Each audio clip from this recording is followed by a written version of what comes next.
They waits, holding, and gets it to Bullock. He'll turn, he'll fire. It's up and good at the buzzer. And that will be a 2-point victory for Golden State. After that shot, the Warriors win the season series 2-1. Oh, baby, that no. Give me a felt better good one. for the soul. Give me a better one. Oh, baby, that's what I got right now. Here, I'll give it to you. Baby, oh, baby, oh, baby, oh, baby. That just felt good. It felt right. The Warriors with 33 assists. And I know the Dallas Mavericks are shorthanded. No I don't Kyrie care. Irving. No Tim Hardaway Jr. Hell, the Warriors, they don't have Gary Payton II. We have no idea if Andrew Wiggins is coming back to this roster. They're banged up, but damn it, they get a win. They play some. Look, I know they gave up 125 points in that basketball game. It felt like there was defense being played. There was passion. There was intensity. You get your second straight road win on the same road trip for the first time all season. Your second 2-game road winning streak, and now you're coming back home feeling good. I will take it all because Draymond Green played great in the second half. Oh, he was awesome. Jordan Poole had his moments in the he third did. quarter. Really played well. Curry let the game come to him. Clay, okay, he was invisible. It's fine. It's all good. He played some defense. And then Jonathan Kuminga getting better and better and better. I know we're going to talk a lot about Draymond, talk a lot about Luka and the referees and the whining and all that stuff. But damn it, that win just felt good. I needed it from my soul. I can't remember the last time Draymond did the I'm on the ground at an and one flexing like that. Like that, that was all the feels. Like that moment right there to me was like, I've been waiting for that.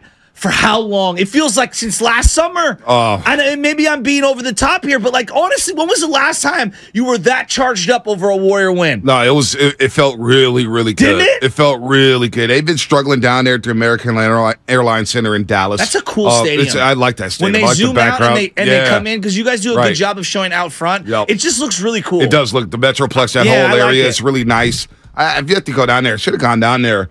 They had a game the Saturday night before the Niners Cowboys wild card game down in downtown Dallas. But anyway, look, it's a good win. Stephen Curry drops 13 assists, 20 points. Kuminga does his thing. There's nothing to nitpick. Look, can I start there with Kuminga as we say good morning to everybody? So good. Get off their graveyard shift. If you're at work, what is happening? Good morning to everybody out there. You know the drill. Teachers, cops, paramedics, you name it. YouTube, Xfinity mobile text line, Twitch. Good morning, Spadoni, Lubman, and you, Joe Shasky. Good morning. Look, we can start anywhere you want. But Jonathan Kuminga, we highlighted this matchup on the show yesterday. You were all over it. We highlighted it on the pregame show. Says Sakti, make sure we get some tape of Kuminga defending Luka earlier this season. And what does he do when he comes into the basketball game? He comes in and he says, Luka, I am picking you up 94 feet. Yep. You may end up getting 30 points. That's fine. You average 33. But you're going to take 27 shots to get these 30 points.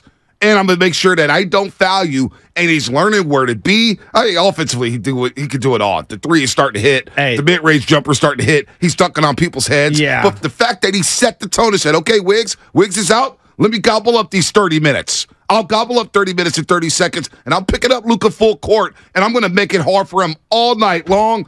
I can't get it up to the second-year pro. Second most minutes he's ever played in a game. Yeah, it should have. No, but like when I heard that, I was like, that is. I'm sorry, like that's he should. We should be farther along, but that's neither here nor there. Yesterday, like I think people need to understand, like they're gonna look at the box score and they say, "Oh, Luka did X, Y, and Z," and yes, he did. He's amazing. When I listen to the great defenders, and I would put Shane Battier underneath great defenders, but he's so brilliant in terms of basketball minds. He was explaining guarding Kobe Bryant. It's not about how many points Kobe scores when I play against him. It's about, can I make him work extra hard for every single basket? Can I make him slightly less efficient? And I look at that game yesterday from Kuminga. He avoided foul trouble, which was money. Number two, he made Luka work for every single basket. And I thought for a 20-year-old who has been up and down this season, who didn't get a lot of run last year, That was a monumental step forward. And I thought to myself, that's a precursor to him throughout the Western Conference playoffs. If you want to get anywhere of significance, you're going to need that elite player to start turning in to that kid on the spot. 20 years old? 20 years old. We see moments against Kawhi Leonard. We saw moments last night against Luka. He's going to get his chance on Kevin Durant. Kevin Durant is a bitch to deal with. We all know that. He's going to get amazing. He's amazing. All some of the greatest players the game's ever seen. When I hear stuff like this from Jonathan Kuminga, ask how he maintains his composure in close games without having a lot of experience. Here's Kuminga. Just staying locked in, especially playing against good teams. It's just one mistake and everything is messed up. So just staying locked in, especially as a young player, it's tough because not having too much experience, but just being around those guys every day and learning and watching different things that they do. And I feel like that's where I kind of like stay locked in and just focus on the little things. So you mentioned the minutes, right? He played 30 minutes and 30 seconds. He's had 4 other games where he's played a little more, but those are some of the games where the guys are out. So 4th most minutes this year, 5th most minutes this season. Felt like it shouldn't even be a problem.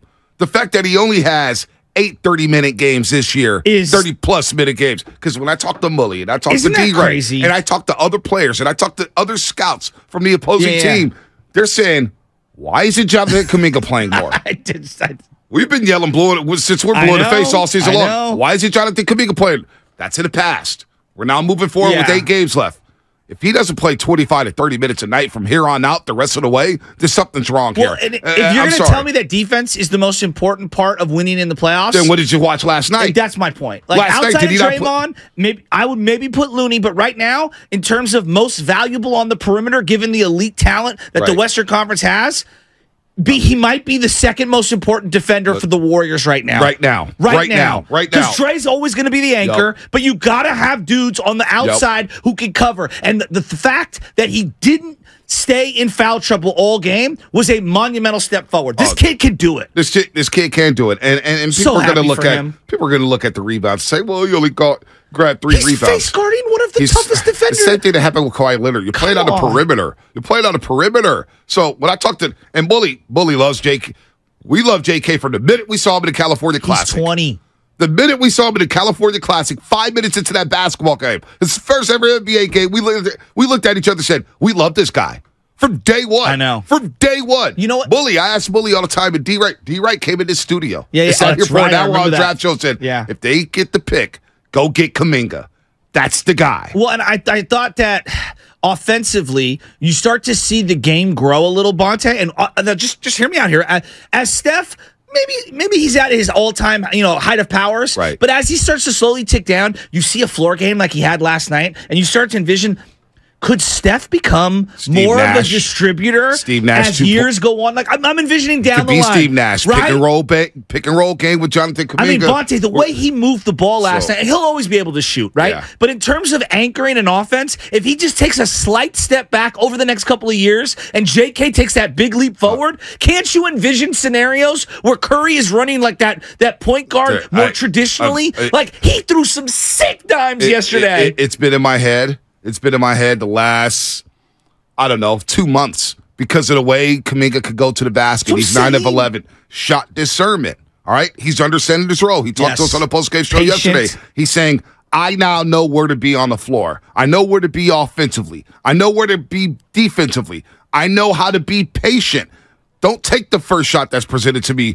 Let me hold it. Let me work the ball around. Make sure we get a play. And then, hey, I know I'm the 4th option on offense, so I'll live with that right now. I'm 20 years old trying to learn how to play. So he goes 9 for 11. He's 2 for 3 from the three-point line. Let me run some numbers by you into the last 5. Going into that game, he was shooting 57.5% in his last 4 games, 45.5% from the three-point line, right? Giving you 15. People don't understand this. They want to talk about rebounding. Watch the game, folks. Watch the game. The eye test tells you Jonathan Kuminga's trending up. Yes, all right, now in his last 5, 62.3% from the floor. Wow. 50% from the three-point line. Wow. 16 points, 4 rebounds, 3 assists. He's getting a half a steal. Now free throw shooting 66.7%. That will get better over time. His stroke is nice. But the efficiency and knowing where to be and the fact that he's saying, Luka, as soon as you guys inbound the basketball, I'm getting into your grill. That's shades of GP2. Yes, Last year, yes. that's shades of Andrew Wiggins, and I can't wait for GP2 to come back because now Jonathan Kuminga is a dog on that perimeter. And that's the one thing. We underestimated the amount of toughness this team has over the championship years. They always say, oh, this is a little finesse team, a little cute team. Yeah. Remember Cornbread Maxwell? Oh, they don't like to get beat up. Well, this team doesn't have a lot of punks on it. Draymond Green ain't no punk. Steph Curry ain't no punk. Jordan Poole's coming around. I know one thing about Jonathan Kuminga. He ain't no punk. No, he wants all the smoke, and he's a stud. Well, he also got called for the worst travel ever when he would have had a yammer in the lane like the officials. But we'll get to that in a second. B, how about when his parents, I saw a photo circulating online where he gets to see his parents. I think one thing that we don't do a really good job of in America is understanding how difficult it is of a cultural transition for people to come here, play professional sports, be thrown lots of money. Everyone is driving around there going, oh, I'd love to have much money thrown at me. It's not just about the money. Like you're missing your family, you're missing your home base. Like think about the cultural shock of coming here. Like that's why he left the Congo at 13 years old. And then in the middle of COVID, you don't see your family because they're overseas for how many years? Like I think we don't do a good job reporting those things. Like Yasiel Puig, I see a lot of people want to crush Yasiel Puig. I'm like, do you realize this guy had to swim in shark-infested waters to get to Mexico so that he could flee Cuba? Right. Like I don't think we do a great job understanding the plight of these people getting to where they're at. Like for Jonathan to get to where he's at. So you're telling me that this guy's work ethic should be challenged like earlier in the year? Well, I told you, that was an erroneous report. But and I don't know where that came from. That was weak. I don't know where that came from, but it was garbage. It was because from what I hear at Chase Center, from what I hear when I'm around that team, this guy works his ass off. Well, and he wants to be great. And think about all the young players that have played for the Warriors. Like he could have easily tapped out on this season in terms of it being fragile mentally, and it's like I would have understood it, you know, and not being consistent and not making the most of his opportunities because I think it's really hard. Like you know, you see what happens with James Wiseman. He gets shipped off. You don't know if you're staying or going because of all the trade rumors, and you're 20 years old. Like, I don't think we've done a great enough job appreciating the journey for Kuminga this year, and I'm so happy for him. Yesterday was just on full display. Well, a lot of people are not going to understand the journey that he's on. A lot of people are going to say, "Oh, we don't have a lot of patience with young fellas." Well, it's just like so weak. Here's an example. Here's an example. It's like a guest we have on the air, right? And the boss man, Matt Nahiga, may say, why do we have this guest on? Do you know how they sound? Well, let's get them on the air and see how they sound. Yes. And let's give them reps. Yes. Because, you know, for example, Laura Britt, nobody knew how she sounded on there. Let's get her on there. Let's see how she sounds. Let's work with her. And every time we interview her, she gets better and better and better. And the roasters go crazy saying she needs to be a guest permanently on the morning roast. Same thing with rookies and playing time. James Wiseman now getting playing time. He's getting better. Kuminga. Young players have to play. Yes. And so that journey to stay patient and have the wherewithal to say, okay, I'm 20 years old. I get it now.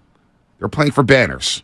I want to be part of that. Agreed. So how do I make myself important on a championship contender at the age of 20? I know Paolo Banchero scoring all these points. I know Jalen Williams is at OKC balling out. I could be doing that in some for some team that's not even playing for the play-in. But I'm on a championship team getting to learn from Hall of Famers, guys who have won championships, who have gone through all the wars in the playoffs, won road games, game sevens on the road. They've won home. They've come back from 3-1. They've blown 3-1. Kuminga is now learning that I can be important on a championship team, but I have to simplify the role. And he's done that over the last 2.5, 3 months. And now Steve Kerr is rewarding him.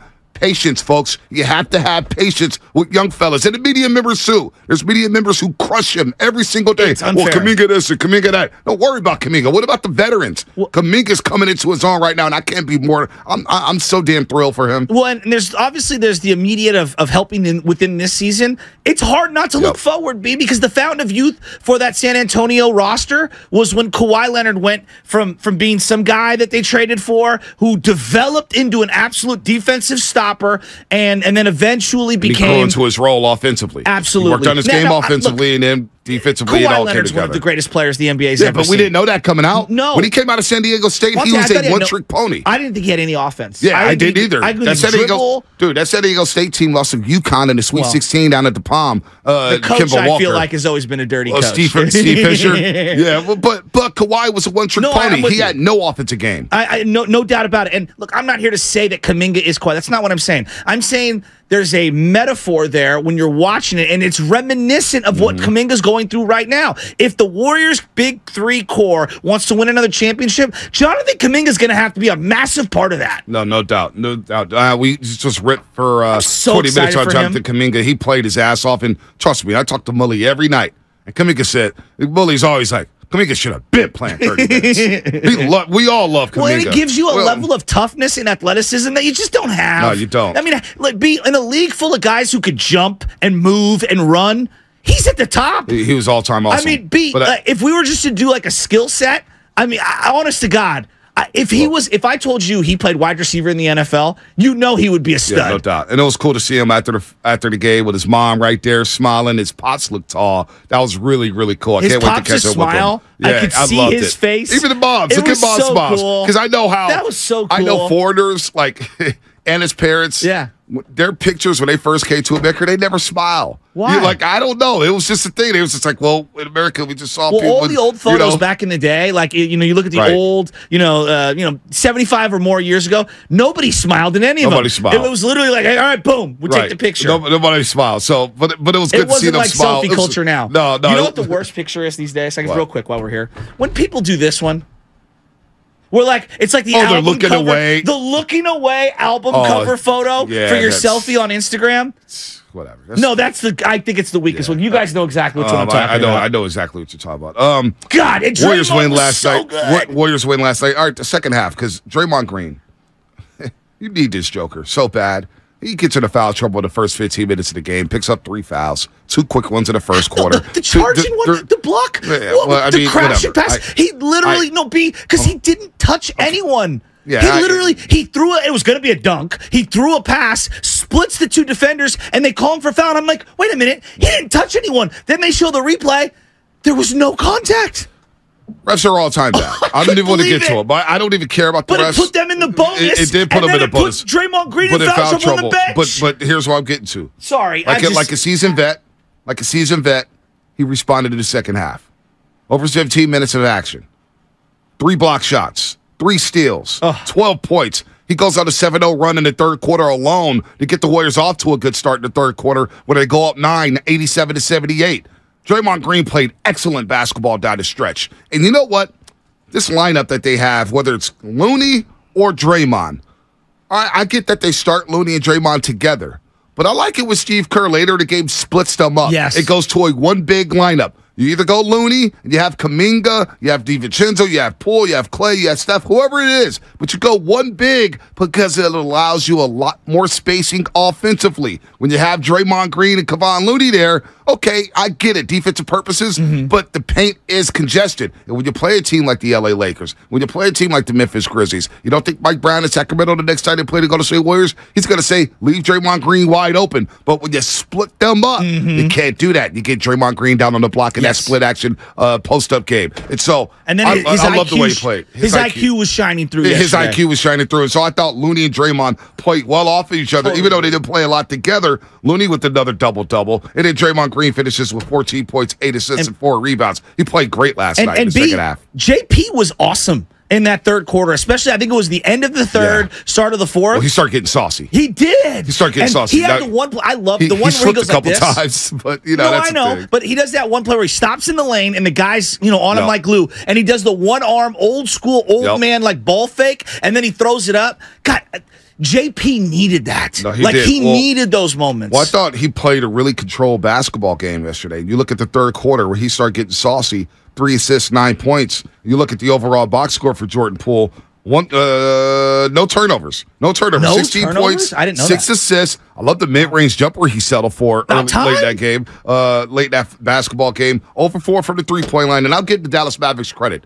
They know how to run Steph and Clay and Poole off that three-point line in the first half. 2 of 10 from Clay, Steph, and Jordan Poole to splash siblings. They do a great job against Curry and making sure that he doesn't destroy them from the three-point line. Remember they had the game last year in the fourth quarter where he didn't even get a shot off because they doubled him and he got the ball out of his hands. Moses Moody went crazy in the fourth quarter in the loss to the Mavericks last year, 122-113. But I thought the Mavericks, they do a really good job of getting the Warriors off that three-point spot. So the Warriors took what they gave them. Yeah. They went to the rim, they attacked, and they attacked at will. Yeah, and I thought they were attacking Christian Wood at times, making him be a defender. But what's this? Reggie Bullock's, he's underrated. He's a nice good defender. He really is. Like, he's a nice player. And then, is it Josh Green? I always mispronounce his name. Josh Green. I like him, too. I just think he's solid. I think he does a lot of little things really well. Jaden Hardy. Hey. 27? Who is this kid? Right? Go look at his game logs. I've never heard of him. This guy's been dropping 20, 22, 27. Second-year dude, 20 years old. He's a player. Yeah. They found their replacement for Jalen Brunson.